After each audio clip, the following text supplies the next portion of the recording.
חברים, כמו שאתם יודעים ורואים, השנה צירפנו חבר יקר שלאחר שכנועים רבים הצלחנו לארגן לו מקום נוסף אצלנו בנסיעה, מקומות לינה ולכן לגבי האוכל. אבל דבר אחד לא לקחנו בחשבון, את ההתרגשות הפנימית שלו. זאת אומרת, זה דברים שלא נחשפים. אלי, תקשיב לי טוב, אלי.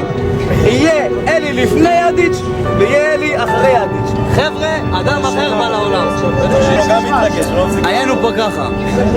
אני מכיר אותו כעל פסון קר, כעל פוקר פייס.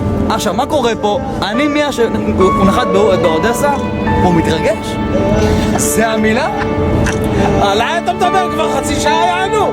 אני לא מאמין שאני אומר את זה, אבל האדם הזה מתרגש. מלשון פועל ריש גימל שי.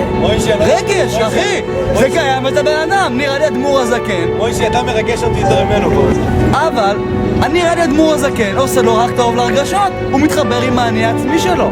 אני אגיד לנחמי, שלוח אותו כל שנה לאני העצמי. אני אומר, כאן עכשיו, כאן לפני כולם, אלי מתרגש. אלי